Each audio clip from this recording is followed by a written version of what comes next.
Satin नहीं, satin credit care, ये है वो कंपनी 1990 से जो अर्बन एरिया में है, शहरी इलाकों में है, वहाँ पर लोगों को, छोटे बिजनेसेस के लिए, इंडिविजुअल्स को ये लोन देने का कारोबार करती है। उसके अलावा फिर माइक्रो फाइनेंस इंस्टीट्यूशन के तौर पर 23 राज्यों में 90,000 से ज़्यादा गाँवों में इस कंपनी की मौजूदगी है। और अब कंपनी के पास लगभग 23 राज्यों में 10,000 से ज़्यादा कर्मचारी और 27 लाख से ज़्यादा का कस्टमर्स का बड़ा नेटवर्क है। आइए मुलाकात करते हैं कंपनी के चेयरमैन और मैनेजिंग डायरेक्टर HP सिंह साहब हमारे साथ कार्यक्रम में हो रहे हैं शामिल। सिंह साहब चार्टर्ड अकाउंटेंट हैं और लॉ ग्रेजुएट भी हैं। माइक्रो फाइनेंस बिजनेस में आपका 30 साल से ज़्यादा, 3 दशकों से ज़्यादा का लंबा गहरा अनुभव है। तो आइए उनसे मुलाकात की जाए। उनसे मैं सवाल पूछूं उससे पहले एक बार नतीजे आपके सामने रख दूं। 28 तारीख को नतीजे आए थे कंपनी के दूसरी तिमाही के। साल दर साल नेट इंटरेस्ट इनकम 26% बढ़कर आई, 190 करोड़ पर पहुंची है। और प्री प्रोविजनिंग ऑपरेटिंग प्रॉफिट जो है वो 2/3 बढ़कर आया है, 67%, 80 करोड़ के आसपास पहुंचा है। और मुनाफा कंपनी का आया है 55 करोड़ का, 4.5 गुना की बढ़त वहां पर देखने को मिली है। तो हर एक फ्रंट पर नतीजे साल दर साल बेहद दमदार दिख रहे हैं। सिंह साहब बहुत बहुत स्वागत है सर। सबसे पहले तो आपको दिवाली के बाद नए साल की बहुत बहुत शुभकामनाएं। बताएं सर, ये तिमाही बड़ी मजबूत नजर आ रही है, क्या खास ट्रिगर्स थे इस तिमाही में, इस दमदार परफॉर्मेंस के पीछे? तो इस वाली तिमाही में हमारे पास तकरीबन जितना पैंडेमिक का राइट ऑफ था और प्रोविजन था और जितना पेन था वो सब हमने खत्म कर दिया अपने राइट ऑफ और प्रोविजन से।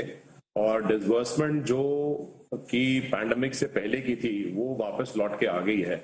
So both on the disbursement front, collection front, हमारी जितनी अब डिसबर्समेंट जो नहीं हो रही है उसके अंदर तकरीबन पूरी 100% कलेक्शन आ रही हैं।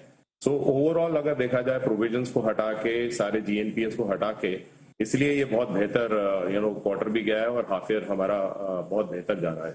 तो ये सर साल दर साल भी आपके ग्रॉस NPA में जो कमी आई है, 0.9% से 4% रह गए, तिमाही भी 4.25% से 4% रह गए। तो क्या इसकी खास वजह समझ रहे हैं? क्या लोग टाइमली पे कर रहे हैं, बिजनेस में थोड़ी सी मजबूती दिख रही है, वजह क्या है सर? तो इसका जो है, जो पैंडेमिक के दौरान जितने लॉकडाउन हुए या जो लाइवलीहुड और जो इनकम लेवल हर्ट हुई है रूरल एरिया में, वो सारी वापस लौट के आ गई है। इसी वजह से जो भी हमारी डिसबर्समेंट थी पिछले 2 साल में काफी म्यूटेड रही है और जितनी कलेक्शन थी वो भी काफी म्यूटेड रही है। तो वो जो सारा पेन है, वो सारा पेन अब खत्म हो गया। अब जो है वो ग्रोथ की तरफ बढ़ रहे हैं, इनकम लेवल्स बढ़ गए हैं, सर्ज इन डिमांड है। तो इस सारे को लेते हुए जो इनकम लेवल्स है वो बढ़ रहे हैं, उसकी वजह से हमारी जो ग्रोथ प्लस जो प्रॉफिटेबिलिटी है वो सब अब धीरे धीरे बढ़नी शुरू हो गई है। ओके, जरा एक बार सर पूरे साल भर के लिए आउटलुक दें, किस तरह की परफॉर्मेंस रह सकती है कंपनी की, एक थोड़ा गाइडेंस देना चाहें आप? तो अगर हम देखें कि हाफ ईयर में हमारा जो ग्रोथ है वो तकरीबन 9% रहा है, अगर हम राइट ऑफ्स को हटा लें बीच में से। तो अगर राइट ऑफ को हटा लेते हैं, क्योंकि पूरे राइट ऑफ हमारे हो गए, अब हमारा कोई पेन बचा नहीं है, तो मोटा मोटा आप मान के चले गए 15 से 20% की ग्रोथ इस साल की हम देख रहे हैं हम in terms of our disbursements. Collections जो है, कलेक्शन उसी फ्रंट पे है जिस तरीके से हमने अभी पिछले 6 महीने में देखा या पिछले 1 साल से जब से ये कोविड खत्म हुआ है हमने देखा है।